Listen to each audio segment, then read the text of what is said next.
Hey everybody, welcome back to our YouTube channel, and in this video we are going to talk about the essentials of valid marriage under Muslim law. Okay, तो ये हमारा जो video होगा ये दो parts में होगा।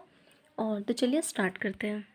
देखिए, किसी भी मैरिज को वैलिड होने के लिए, ठीक है, वैलिड में यानी लीगली कॉन्ट्रैक्ट होने के लिए अंडर मुस्लिम लॉ कुछ एसेंशियल्स होते हैं, तो उनको फुलफ़िल करना ज़रूरी होता है।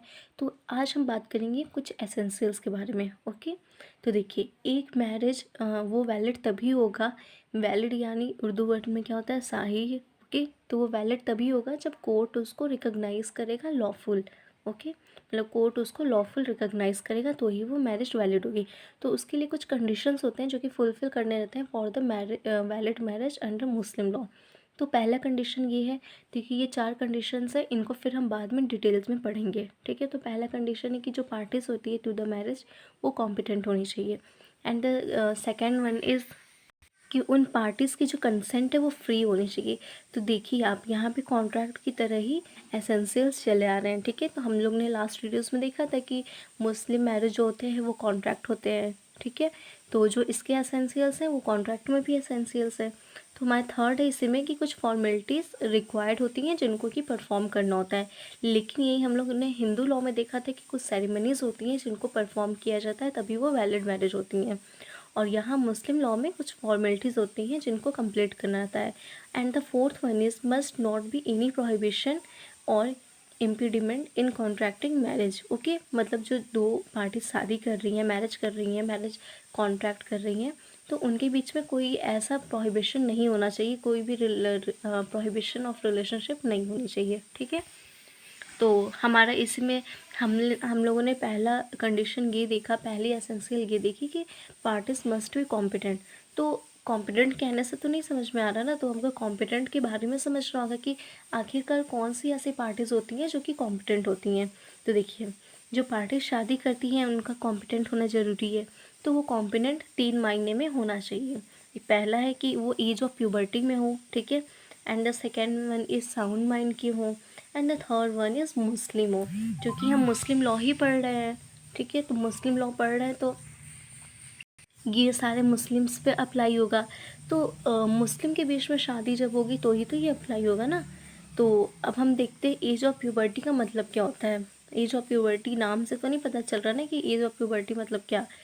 तो देखिए, इसको डिटेल में डिस्कस करते हैं। तो मैरिज के लिए, डावर के लिए और डाइवोर्स के लिए ध्यान दीजिएगा, सिर्फ इन तीनों के लिए जो age of majority under Muslim law है वो एज ऑफ प्यूबर्टी है। ठीक है, लेकिन अपन लोग में क्या कहते हैं कि जो एज ऑफ मेजॉरिटी है वो 18 ईयर्स है, लेकिन मुस्लिम लॉ में age of majority age of puberty को ही माना जाता है। तो एज ऑफ प्यूबर्टी कब कहते हैं? जब एक पर्सन को सपोज किया जाता है वो सेक्सुअल कॉम्पिटेंसी के लिए एक्वायर कर सके, तो हम उसको एज ऑफ प्यूबर्टी में कहते हैं। ठीक है, तो अकॉर्डिंग टू हिदाया जो अर्लीस्ट पॉसिबल एज है प्यूबर्टी की वो बॉयज़ के रिस्पेक्ट में 12 ईयर्स बताई उन्होंने, और गर्ल्स के रिस्पेक्ट में 9 ईयर्स बताई। ठीक है, हाँ ये छोटा लग रहा है क्योंकि ये जस्ट हाफ हो गया ना अभी, जो हम लोग 18 ईयर्स पढ़ते हैं फॉर गर्ल्स। तो लेकिन जो कोर्ट एज्यूम करता है, कोर्ट मानता है कि जो एज ऑफ प्यूबर्टी होनी चाहिए वो 15 ईयर होनी चाहिए। तो देखिए, एज ऑफ प्यूबर्टी तो हम लोगों ने देख लिया क्या होता है। तो अगर सपोज़ करिए एज ऑफ प्यूबर्टी में जो पार्टीज़ है उनकी ही शादी होती है, ठीक है, मतलब कॉम्पिटेंट पार्टी होनी चाहिए। अगर मान लीजिए माइनर की शादी हो रही है, ठीक है, तो उसका कंसेंट नहीं चाहिए, उस पार्टी का कंसेंट नहीं चाहिए, बल्कि कंसेंट किसका चाहिए? उसके गार्जियन का चाहिए। तब वो जाके शादी को, मैरिज को लॉफुल कॉन्ट्रैक्ट किया जाता है। ठीक है, अगर प्यूबर्टी की, माइनर का मतलब क्या है यहाँ पे? कोई भी पर्सन, कोई भी बंदा जब वो एज ऑफ प्यूबर्टी के अंडर में हो, यानी 15 ईयर्स के अंडर में हो। ठीक है, जिसको कोर्ट ने रिकॉग्नाइज़ किया था एज ऑफ प्यूबर्टी 15 ईयर्स, तो उसके अंडर में हो। तो देखिए, जो गार्जियन कंसेंट देते हैं for the contract of marriage, ठीक है, फॉर कॉन्ट्रैक्टेड मैरिज, तो वो कौन कौन से गार्जियंस हैं जो कि अपना कंसेंट दे सकते हैं। ऐसा नहीं है ना कि कोई भी रिलेटिव है कहीं का भी तो चला आया बोला कि हाँ हम कंसेंट दे रहे हैं तो शादी हो जाए, मैरिज हो जाए। तो ऐसी बात, ऐसा नहीं है, बल्कि कुछ गार्जियंस जो डिफ़ाइन किए गए हैं मुस्लिम लॉ में वो ये है। देखिए, जो पहला पोजीशन दिया गया है वो फादर को दिया गया है। अगर फादर नहीं है then paternal grandfather how high so ever. यहाँ हाउ हाई सो एवर से मतलब है कि मान लीजिए पैटर्नल ग्रैंडफादर का मतलब क्या हुआ, पापा के पापा मतलब हमारे दादा हुए, ठीक है, पेरेंट साइड से, पापा के साइड से। तो हाउ हाई सो एवर का मतलब है कि फिर पापा के पापा हुए, फिर दादा हमारे हुए, तो दादा के भी पापा हो सकते हैं, फिर दादा के पापा के भी पापा हो सकते हैं, ठीक है। तो इसका मतलब ये होता है। और अगर ये भी नहीं है, इनकी भी एब्सेंस है, तो यहाँ पे फिर ब्रदर का रोल प्ले होता है, ब्रदर या फिर कोई male member of father's family. देखिए यहाँ फादर्स की फैमिली को ज़्यादा इंपॉर्टेंस दी जा रही है, ठीक है। देन उसके बाद आती है हमारी मदर, उनके अगर मदर भी नहीं है तो देन आते हैं मैटरनल अंकल यानी मामा मामी और अदर मैटरनल रिलेशंस, ओके। तो और देखिए एक चीज़ ध्यान ध्यान दीजिएगा, ये जो गार्जियन डिफाइन किए गए हैं तो ये इनको कहते हैं हम गार्जियन फॉर मैरिज, ठीक है। जब हम गार्जियनशिप पढ़ेंगे तो हम देखेंगे कि गार्जियन दो टाइप्स के होते हैं, एक गार्जियन जो कि नेचुरल गार्जियन है बच्चे के, और एक गार्जियन जो कि कोर्ट अपॉइंट करती है, ठीक है। तो अगर वो नेचुरल गार्जियन है यानी कि वो फादर हैं, ग्रैंडफादर हैं, ब्रदर हैं, मदर हैं, मैटरनल अंकल हैं, तो ये सब जो गार्जियन है हमारे, ये गार्जियन फॉर मैरिज कहलाते हैं। मतलब इनको किसी की परमिशन नहीं लेनी होगी एक माइनर की मैरिज कॉन्ट्रैक्ट कराने के लिए। लेकिन वहीं क्या होता है, अगर जो गार्जियन है वो कोर्ट ने अपॉइंट किए हैं तो उसको उस गार्जियन को कोर्ट से परमिशन लेनी होगी, ठीक है। तो यहाँ एक हमारा डिफरेंस आ जाता है। अब देखिए, चूँकि हम शुरू से ही देखते आए हैं कि मुस्लिम लॉ में दो सेक्ट होते हैं, शिया सेक्ट एंड सुन्नी सेक्ट, तो दोनों के अपने अपने रूल्स अलग होते हैं। तो इसमें हम लोग ने जो भी ऊपर देखा है वो क्या है, वो सुन्नी सेक्ट का था। और शिया लॉ में क्या होता है कि जो मैरिज के लिए जो गार्जियन दिए गए हैं, प्रिस्क्राइब किया गया है, वो सिर्फ दो हैं। एक तो या तो फादर हो सकते हैं या तो paternal grandfather how high so ever, ठीक है। और एक चीज़ यहाँ पे नोट करने वाली बात ये है कि marriage contracted by other guardian must be expressly confirm by minor on attaining puberty. तो अगर कोई सिया लॉ में किसी की शादी हुई है, ठीक है, सिया मेल फीमेल में, तो अगर माइनर की शादी हुई है तो माइनर की फादर ने या फिर उनके ग्रैंडफादर ने अगर कंसेंट दी है तो ठीक है, ओके, नो प्रॉब्लम। लेकिन अगर इन दोनों के अलावा जो हम लोग ने सीरीज़ देखी थी, अगर उन बाकी लोगों में से किसी ने कंसेंट दी है in the absence of father और पैटर्नल ग्रैंडफादर, तो बाकी लोग का रोल प्ले होता है। तो अगर वहाँ से किसी ने कंसेंट दी है तो जो माइनर है वो जो प्यूबर्टी एज में आएगा यानी 15 ईयर्स का होगा, तो उसको अपनी शादी को कंफर्म करना होगा अगर वो कंटिन्यू रखना चाहता है तो, ठीक है, वो कंफर्म करना होगा। अब हमारा इसी में देखिए नेक्स्ट है, जब ये चाइल्ड मैरिज तो हो रहते हैं, तो इस चाइल्ड मैरिज को रोकने के लिए एक एक्ट आया था, the child marriage restraint act 1929, okay, जो कि बाद में अमेंड किया गया था 1978 में। तो इसमें जो एज लिमिट लगाई गई थी for the purpose of marriage, वो फीमेल्स के लिए 18 थी और मेल्स के लिए 21 थी। और अगर माइनर की शादी होती है, परफॉर्म होती है, तो जो बंदा इस शादी को करवाता है वो माना जाता है कि वो ऑफेंस किया है, और ये एक कॉग्निजेबल ऑफेंस होता है अंडर सीआरपीसी, ओके। और that is applied on all citizens, जैसा कि हम जानते हैं कि जो सेक्शन 125 ऑफ सीआरपीसी है that is related to maintenance, ये भी सारे रिलीजन पे अप्लाई होता है, ठीक है, इरिस्पेक्टिव ऑफ रिलीजन। तो यहाँ पे ये जो एक्ट है ये भी सारे रिलीजन्स पे यानी सारे सिटीजन्स पे अप्लाई होता है। और इस एक्ट का मेन मोटो क्या था, मेन मोटो यही था कि भाई चाइल्ड मैरिज रिस्ट्रेंट है तो चाइल्ड मैरिज को ही प्रिवेंट करना होगा ना, तो यही था, ठीक है। और देखिए अब एक बहुत ही इंपॉर्टेंट टर्म आता है option of puberty in Muslim law, तो इसको हम क्विकली देख लेते हैं। देखिए ऑप्शन ऑफ प्यूबर्टी को उर्दू वर्ड में कहते हैं ख्याल और बुलूग, ओके। तो अगर एक मुस्लिम लॉ में एक माइनर जो है वो जब अपनी एज ऑफ प्यूबर्टी को अटेंड करता है तो उसके पास एक राइट होता है, जो उसकी शादी हुई है, ठीक है, उसकी शादी जो जब वो माइनर था तो उसके गार्जियन ने परफॉर्म कराई है, कॉन्ट्रैक्ट कराई है, तो उस शादी को वो एज ऑफ प्यूबर्टी में आके इस ऑप्शन ऑफ प्यूबर्टी के राइट को एक्सरसाइज करके अपनी शादी को वैलिड भी कर सकता है, यानी अप्रूव भी कर सकता है। अगर उसको शादी कंटिन्यू नहीं रखनी है तो वो उसको डिसअप्रूव भी करता है। तो चलिए इसको एक एग्जांपल के साथ समझते हैं। मानिए कि एक फीमेल है, ठीक है, यानी गर्ल है एक, तो वो अगर वो माइनर थी यानी कि एज ऑफ प्यूबर्टी के अंडर 8 मंथ्स की 15 ईयर्स के अंदर,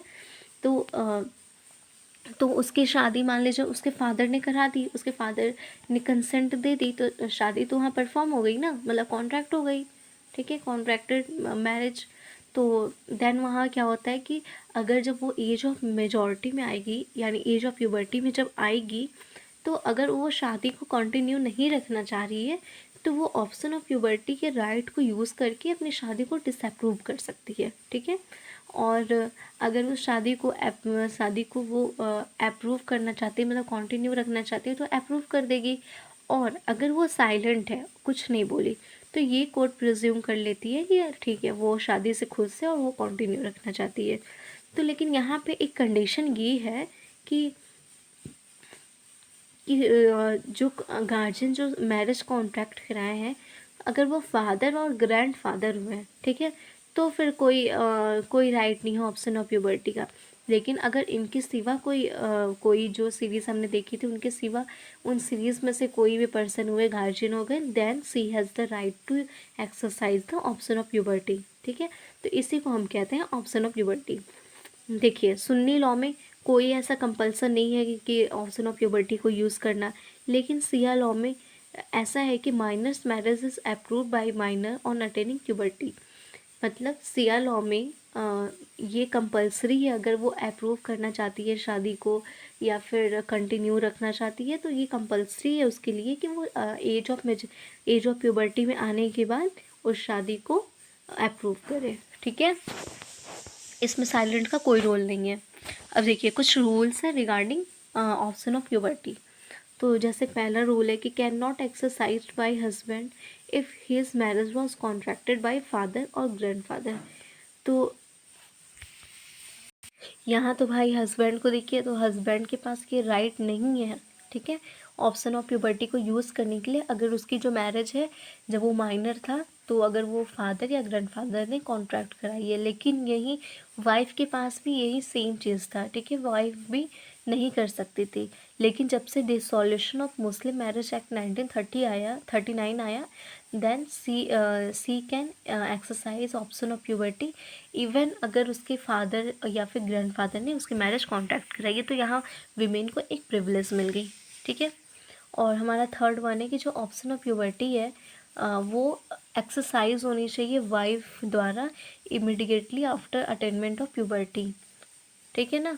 मतलब अगर मान लीजिए कोई फीमेल है, अगर वो अपनी एज ऑफ प्यूबर्टी में आ गया और उसको शादी अपनी डिसअप्रूव करनी थी, उसको कंटिन्यू नहीं रखनी है, तो उसको इमीडिएटली आफ्टर जब वो एज ऑफ प्यूबर्टी में आई, तो उसको तुरंत बाद उसको उस शादी को डिसअप्रूव करना होगा by using option of puberty, ठीक है।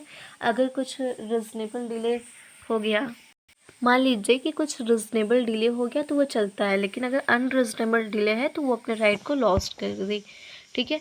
तो यहाँ पे लेकिन हस्बैंड के केस में क्या है कि वो कंटिन्यू होता है ये right till he approve the marriage either expressly और इम्प्लाइडली, ठीक है। तो यहाँ मेल को मतलब हस्बैंड को प्रिविलेज मिली। तो यहाँ पे दिया है कि अगर हस्बैंड कंटिन्यू रखना चाहता है मैरिज को, तो वो अप्रूव करता है, मतलब उसके मैरिज तक उसको राइट है ये। तो वो अप्रूव कैसे कर सकता है, या तो एक्सप्रेस करके या तो इम्प्लाइड, ठीक है।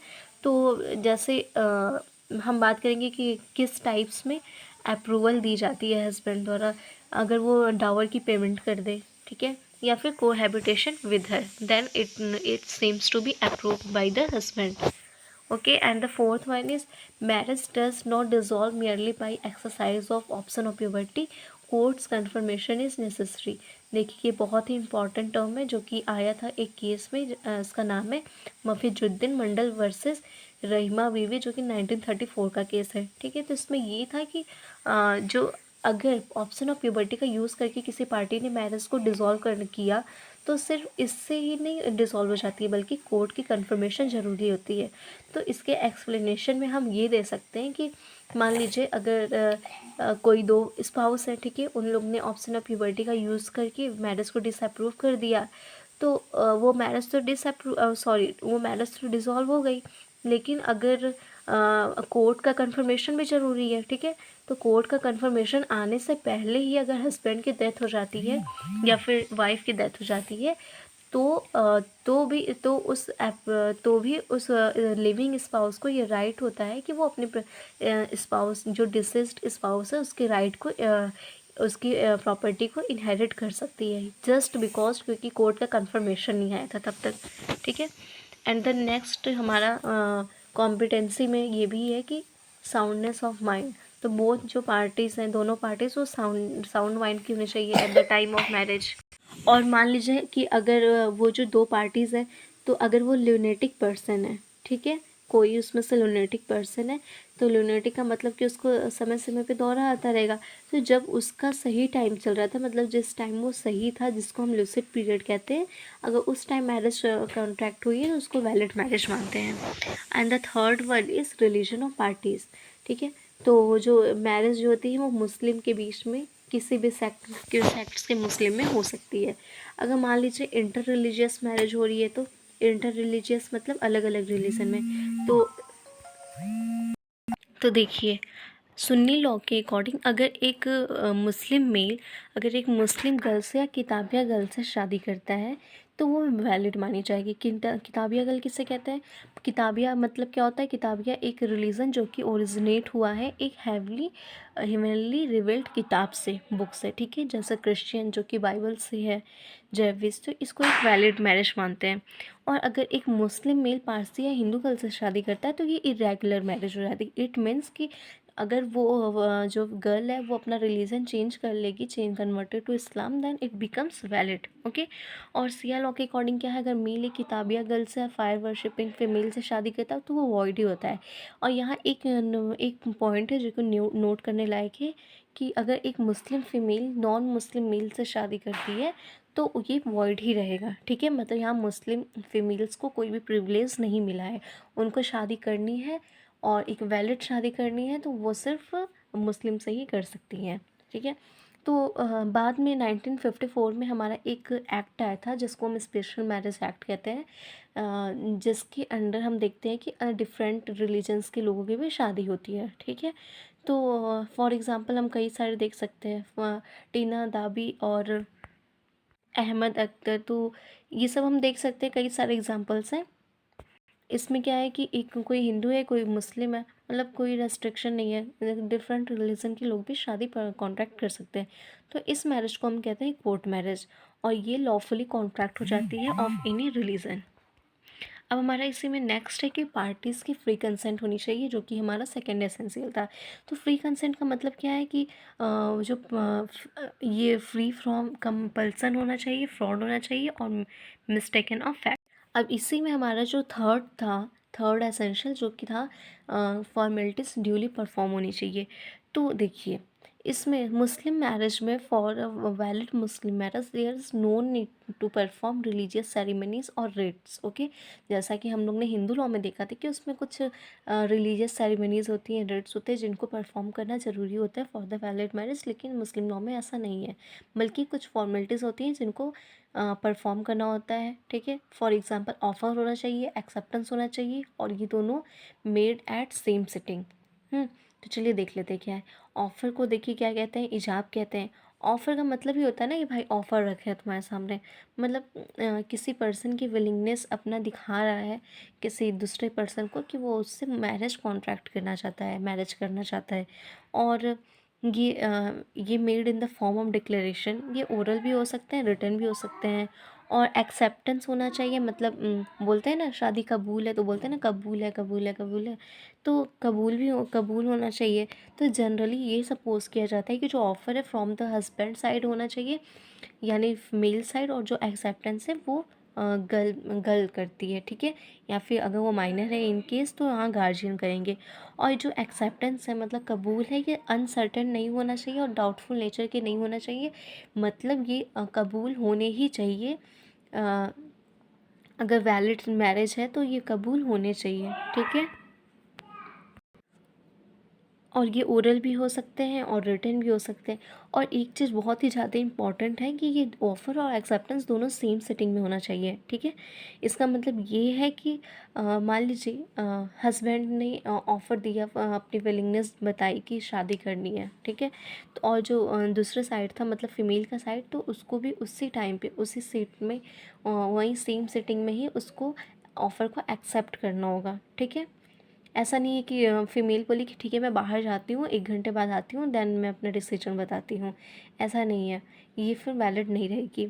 और इसमें एक चीज़ और है कि अगर एक्सेप्टेंस, मान लीजिए हस्बैंड ने कहा कि मैं 1,000 रुपये में ये शादी कॉन्ट्रैक्ट करना चाहता हूँ, तो कॉन्ट्रैक्ट करना चाहता हूँ, तो यहाँ पे डाउर पे करते हैं, ठीक है। हम लोग ने देखा था पिछले वीडियोस में कि हस्बैंड कुछ पे करता है या प्रॉमिस करता है पे करने को अपनी वाइफ, होने वाली वाइफ या फीमेल को, as a respect towards her. तो अगर जो फीमेल साइड है, अगर फीमेल ये कह दी कि ठीक है मैं ये ऑफ़र एक्सेप्ट करती हूँ 2,000 रुपये में, ठीक है, तो ये वैलिड मैरिज नहीं मानी जाएगी, क्योंकि यहाँ पे एक कंडीशन ला दी गई थी।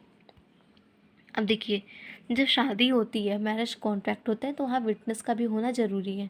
तो 2 कॉम्पिटेंट विटनेस होते हैं, तो दोनों कॉम्पिटेंट विटनेस मेल ही होते हैं, ठीक है। जनरली हमेशा मेल ही होते हैं जो कि वैलिड विटनेस माने जाएंगे। अगर मान लीजिए एक मेल नहीं है, तो एक मेल और उसकी जगह पे 2 एडल्ट फीमेल भी हो सकती हैं, ये भी वैलिड माना जाएगा।